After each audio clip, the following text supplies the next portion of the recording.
What changes would I make to horizontal to make it better / easier for newer players? So what is there to touch on? Runes, skill points. The stat potions are kind of, they matter, but not so much that I'd say they need an immediate change. Rapport. Let's start with this. Runes, right? What would I change about runes? Immediately, I would make it so that guaranteed drops. I think runes should not be this RNG thing that you just have to farm out, at least not anymore. Back like 3 or 4 years ago when the game first came out, yeah, I could see that being a thing to encourage people to refight bosses a lot. But at the current point in the game that we're at, a lot of classes are quite literally not functional without runes, right? So there should be, I'm not saying give them for free, but I'm saying make it so that, for example, if you kill a field boss, your first time, you'll get the rune. Oh, islands are one too, right? Islands need to be changed. Also, give blue and green runes automatically. I feel like it wouldn't be that difficult for them to just have this thing at the insert this thing in the main story at some point where you get like a rune bag, like a rune starter pack, and you just get all the blues and greens for free. Most people don't even run blues and greens. The only situation that you are is if you're running wealth runes and maybe some bleeds. Some builds will run double bleed, right? But even then, what are you running the blue bleed for? You're probably just running the legendary and the purple, right? So blues and greens should just be given automatically. Skill points. Tower is kinda okay. Tower's not that bad to have skill points put behind it because it's like 50 floors. You do tower once, you get your skill points. It's solo content, doesn't take that long. Oh, put the Ignia skill point in the earlier.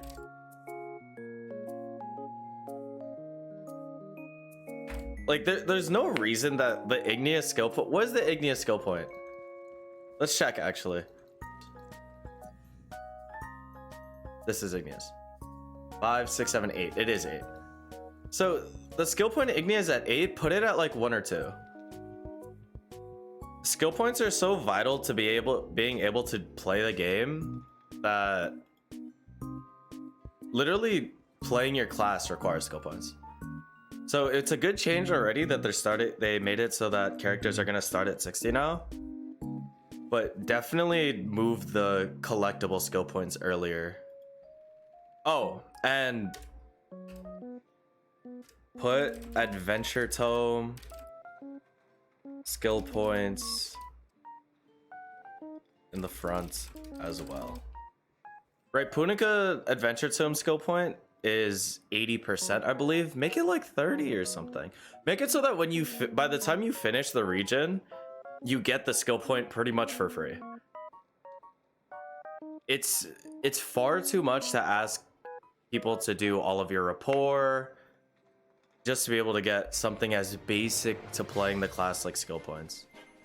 Or if anything, you could even go for like a full rework. Maybe skill points are no longer a collectible, right? Maybe you just make skill points purely based off of level and just allow us to get to like level 70 so that as long as you're playing your class, you'll get the XP required to get all of the skill points. I don't think skill points should be this thing that you have to go out of your way to collect. At least not in our current version of Lost Ark anymore. Rapport, I would straight cut down the time required in half. But Rapport takes way too long, especially if you're gonna keep the Ignia token system. Make Rapport faster, because also, if you're a newer player, you're gonna just be permanently behind the other guys that started playing a long time ago, and there's absolutely nothing you can do. Because also you didn't have enough time to farm the rapport chests from all of the events, right? So you need to make this easier as well. Rapport chests are pretty useless for endgame players because they're already done. They finish. It takes like a year to finish all of your rapport and all the cooking. Oh, cooking.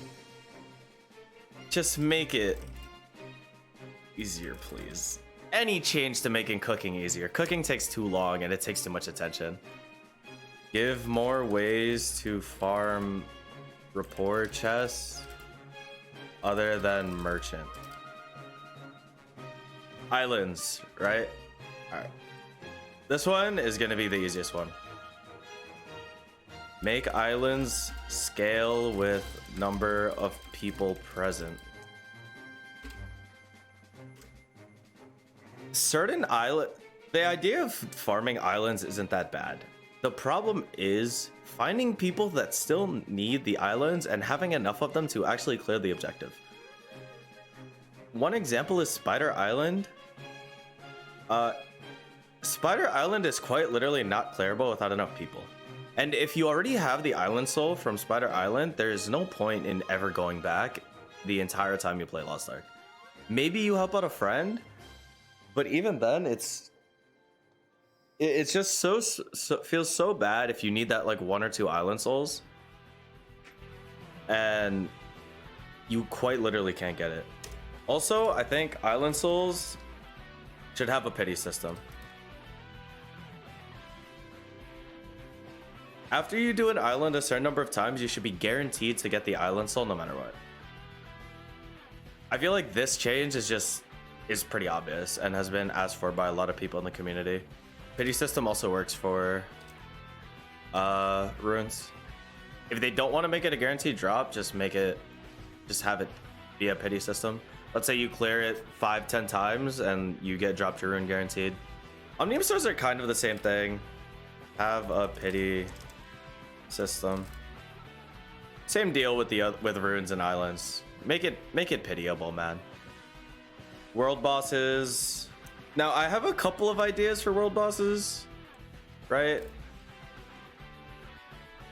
One idea I have for world bosses is, what if world bosses just gave scaling rewards, right? Because some of the tier 2 world bosses are actually decent content, but of course they become obsolete, especially now with the fact that tier 1 and 2 is basically deleted from the game. I don't think you need to get rid of those world bosses. Just have different world bosses give you different types of rewards based on your item level.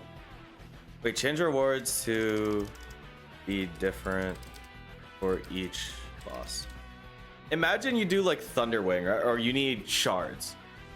So you decide, okay, I'm gonna go do Thunderwing because Thunderwing gives shards. And then you can make like Maoke give leap stones. Maybe some of the tier 2 ones give you silver. Have what is it, Thunderwing, the new one in KR, the newest one? Maybe that one can give you juice materials.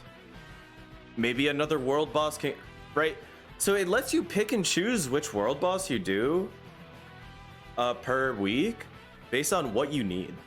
I think this would be a really good idea to make it so that people actually still do world bosses and it's encouraging to do them and they don't feel like a waste of time, especially if they scale